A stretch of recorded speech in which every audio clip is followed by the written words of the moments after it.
자, 우리가 영화를 보면 그 주인공의 마을을 갖다가 불사르고 주인공의 부모를 다 죽이고 재물을 다 가지고 돌아간 그 약탈자들이 오히려 더 잘 사는 모습을 보게 됩니다. 부모를 잃고 집을 잃은 주인공은 굉장히 어렵게 살죠. 나중에 칼을 갈고 나중에 복수를 하게 됩니다. 일반적으로 그게 정의라고 생각을 하죠. 그러나 하나님의 정의는 그게 아니죠. 하나님의 정의는 내가 갚는 것이 아니라 하나님이 갚는 거예요. 그래서 오늘 이 시간에는 요셉의 생애를 통해서 하나님의 정의를 한번 살펴보도록 하겠습니다. 이 요셉을 애굽의 노예로 팔 때 가장 주도적인 역할을 한 사람이 누구냐면 유다입니다. 야곱의 네 번째 아들이죠. 유다에 대해서 창세기 38장에 이렇게 갑자기 나오는 이유는 하나님의 정의가 아주 잘 나타내 보여주고 있기 때문입니다. 유다가 요셉을 노예로 파는데 주도적인 역할을 했다 그랬죠? 그래서 요셉은 환난의 길을 걷게 돼요. 그러면 이 유다에게 하나님께서 환난을 주시는 것이 하나님의 정의죠.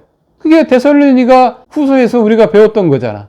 그래서 38장에 보면 유다가 처음에는 잘 나가요. 결혼을 합니다. 그리고 세 자녀를 낳게 되죠. 또 시간이 지나서 장자가 결혼을 하게 됩니다. 아주 순탄해요. 아주 행복한 생활을 영위합니다.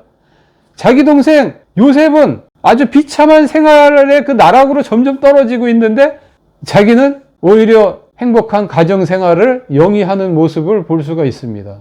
이게 끝이면 하나님의 정의가 죽었다라고 얘기할 수 있겠죠. 그러나 38장을 조금 더 읽어보면 이제 그 다음부터 유다가 하나님의 환난에 의해서 아주 급전직하는 모습을 보게 됩니다. 두 자녀를 죽였어, 하나님이. 그리고 그 아내도 죽었어요. 행복은 끝났습니다. 하나님의 정의가 유다한테 이렇게 나타난 거죠. 그리고 며느리와 성관계까지 갔습니다. 이런 취약한 모습으로 떨어지게 됐다 이 말입니다. 하나님이 이렇게 갚아줘. 내가 갚을 필요가 없어. 내가 갚으면 이렇게 못 갚아, 솔직히 잘. 그래서 원수 갚는 것이 내게 있다고 하나님이 말씀하는 거예요. 누가 나한테 해를 가했어요. 누가 나한테 욕을 했어요. 내가 갚을 이유가 없죠. 하나님께 맡기면 돼. 하나님이 더 잘 갚아줘. 그게 지금 창세기 38장에 나오는 유다의 이야기예요. 그러면 이번에는 요셉에게 안식을 줘야 되잖아. 억울하게 환난을 받았는데 요셉은 결국 바로의 꿈 해석을 통해서 전국의 총리가 돼요. 한 번에 그냥 다 하나님이 보상을 해줬어. 요셉이 무엇을 했길래 한 번에 하나님이 보상을 해줬을까요?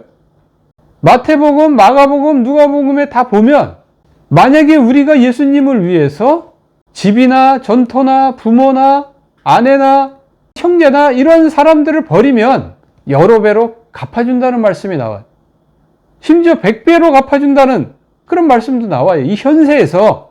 요셉은 현세에서 보상을 받은 사람이에요. 그러니까 요셉이 주를 위해서 뭘 버렸는가? 버린 게 있어요, 없어요? 창세기 살펴보면. 주를 위해서 뭘 버린 게 없는 것처럼 보입니다. 그러나 사도행전 7장을 보면 달라요.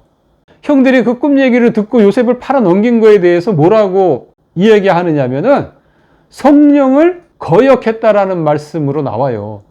그 꿈이 누가 주신 거야? 성령 하나님이 주신 거예요.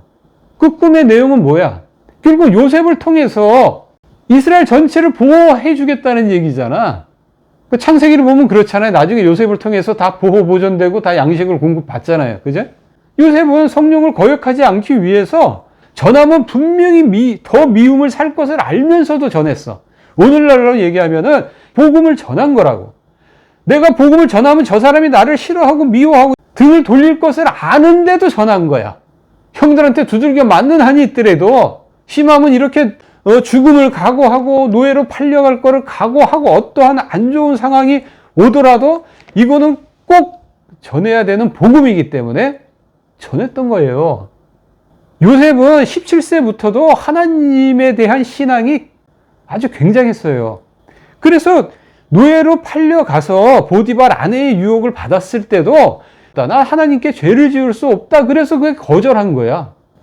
그렇기 때문에 요셉이 노예로 팔려갔어도 항상 요셉과 함께 하신 거죠. 하나님이 함께 하셔서 그에게 보상을 해줘요. 그 가정 총무가 됐죠.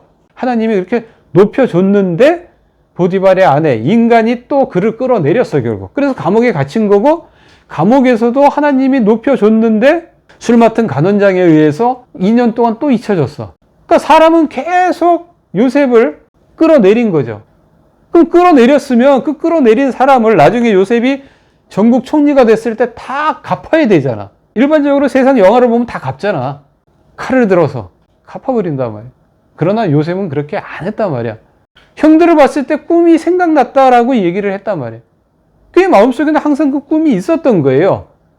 그래서 그 형들하고 자식들을 갖다가 결국은 다 보호를 해주잖아요. 악을 선으로 갚았죠. 원수를 같은 원수로 갚지 않았단 말이에요. 이게 하나님의 정의요. 자, 정리를 해봅니다. 요셉에게 환난을 줬던 유다. 처음엔 잘 나갔지만 나중에 하나님이 완전히 박살을 내버렸어. 그게 창세기 38장이에요. 요셉은 처음에 못 나갔지만 나중에 한 번에 보상을 해주셨어. 총리로. 이러니 내가 뭐 원수를 갚을 필요가 있어요?